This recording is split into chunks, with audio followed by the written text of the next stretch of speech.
एक बार एक राज्य के राजा ने अपने महल में एक बौद्ध भिक्षु को बुलाया। राजा ने भिक्षु से कहा, अगर आपसे मैं कुछ मांगूंगा तो क्या आप मुझे देंगे? बौद्ध भिक्षु ने कहा, जरूर दूंगा, बताइए क्या चाहिए आपको? राजा ने कहा कि क्या आप मुझे अपना ये भिक्षा पत्र दे सकते हैं? बौद्ध भिक्षु ने बिना कोई प्रश्न किए अपना भिक्षा पत्र राजा को दे दिया। भिक्षु के पास अब सिर्फ तन पर कपड़ों के अलावा संसारिक वस्तु के नाम पर कुछ भी विशेष नहीं था। राजा ने बदले में बौद्ध भिक्षु को एक बड़ा सा सोने का कटोरा दे दिया जिसमें चारों तरफ से मोती जड़े हुए थे। बौद्ध भिक्षु ने उस कटोरे को हाथ में लिया और जंगल में अपनी कुटिया की तरफ जाने लगा। वो रास्ते से गुजर ही रहा था कि एक चोर ने उनके हाथ में वो कीमती सोने का कटोरा देख लिया। चोर उस कटोरे को चुराने के इरादे से बौद्ध भिक्षु का पीछा करता रहा। बौद्ध भिक्षु ने ये महसूस कर लिया था कि एक चोर उनका पीछा कर रहा है। उन्होंने सोचा कि सोने के कटोरे की वजह से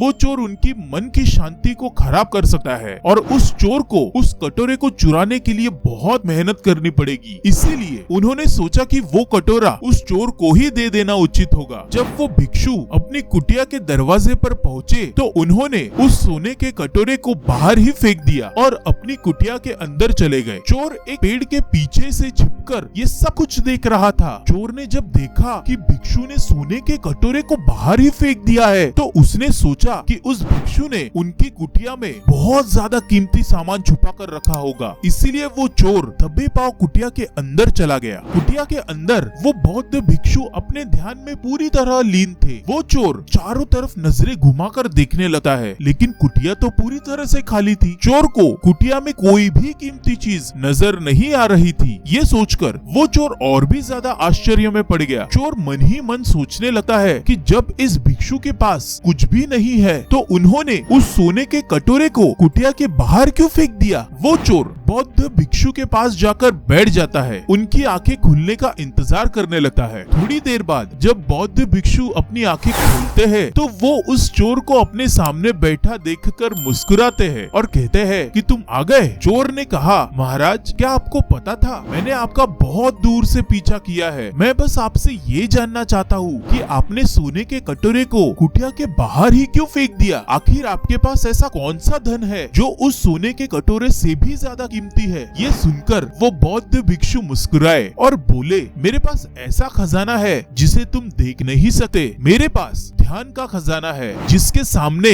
दुनिया की सारी दौलत फीकी है। ये सुनकर वो चोर बौद्ध भिक्षु के पैर पकड़ लेता है और कहता है, महाराज हो सके तो मुझे माफ कर दे। मैं एक लुटेरा हूँ और मैं यहाँ आपको लूटने के इरादे से आया था। आज से मुझे इस दुनिया की कोई धन दौलत नहीं चाहिए। क्या आप मुझे अपने ध्यान के खजाने से एक छोटा सा हिस्सा दे सकते हैं ताकि मैं भी आपकी तरह शांति को प्राप्त कर सकूं? बौद्ध भिक्षु बोले, हाँ क्यों नहीं। अगर तुम चाहो तो तुम भी मेरी तरह ध्यान के माध्यम से सुकून, संतुष्टि और शांति के खजाने को प्राप्त कर सकते हो। इसके लिए तुम्हें ध्यान लगाना सीखना होगा। ध्यान में बहुत ताकत होती है। ये मन को स्थिर करता है, बेवजह के विचारों को और लालच को खत्म कर देता है। उसके बाद उस चोर ने चोरी छोड़ दी थी। उस भिक्षु ने उस चोर को ध्यान करना सिखाया और कुछ ही दिनों बाद उस चोर को खुद में बहुत ज्यादा परिवर्तन नजर आया और उसका जीवन पूरी तरह से बदल गया था।